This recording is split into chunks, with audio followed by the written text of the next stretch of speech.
have been a part of Eagle Forum since the mid-1980s, and I led the Texas Eagle Forum from 1993 until January of 2016. And today I'm the first vice president of the national organization and the editor of the newsletter, and also the international issues chairman, so that I go to UN meetings. I have watched Eagle Forum's effectiveness under Phyllis Schlafly for decades, and her history is so clear for the whole world to see.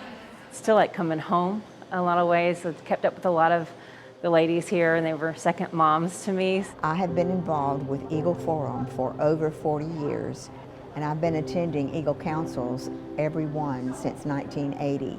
Ann Corey and Uni Smith are just carrying on this legacy that we have started, and to continue to educate our young people and to bring them up so that they can continue this work is just vital for the future of this nation. It's always important for the virtuous to league together. Benjamin Franklin talked about this. He talked about that there's nothing more powerful for the sake of virtue in a society. I've known about Eagle Forum for many years, obviously Phyllis Schlafly.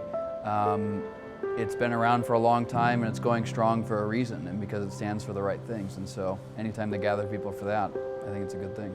The Judeo-Christian heritage of America is a very rich heritage that calls for equality of all human beings.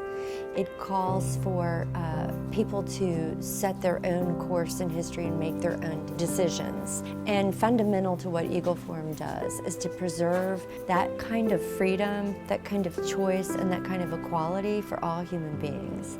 And that struck at my very heart when I was 16 years old and heard Phyllis talk about those things.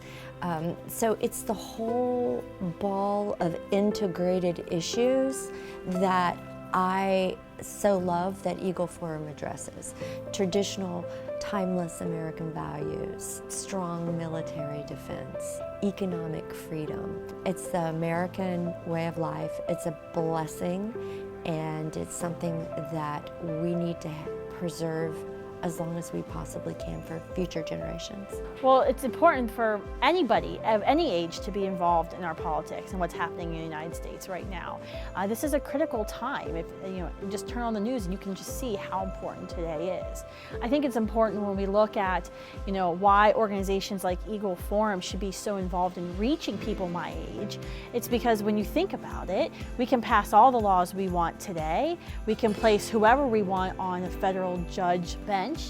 But if we lose this generation, if we lose my generation, when we come to power, when we're the elected officials, all of those laws can be erased. Those judges who will be appointed that are from my generation can undo years of precedent through judicial activism. So it's incredibly important that we win this generation, that we just don't write this generation off and say, oh, well, they'll get more conservative as they get older. We have to win the generation.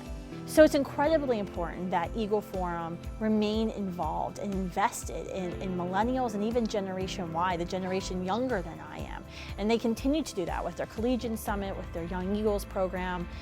These are important programs that they actually need to grow, and that we need to expand and bring more people, more young people into our conservative movement. Well, I want to thank Eagle Forum and its incredible legacy for allowing groups like ours to have a platform and inspiring young leaders. Phyllis Schlafly, I was honored to be mentored by Phyllis and to count her as a mentor. We actually don't always see eye to eye, and she would email me and say, Kristen, you shouldn't have said that. Change this. But what an incredible honor and incredible privilege that I had, and to think that how Phyllis shaped me and inspired me to mobilize this entire generation of young people. And I'm excited to see what Eagle Forum and who Eagle Forum produces as leaders in the next generation.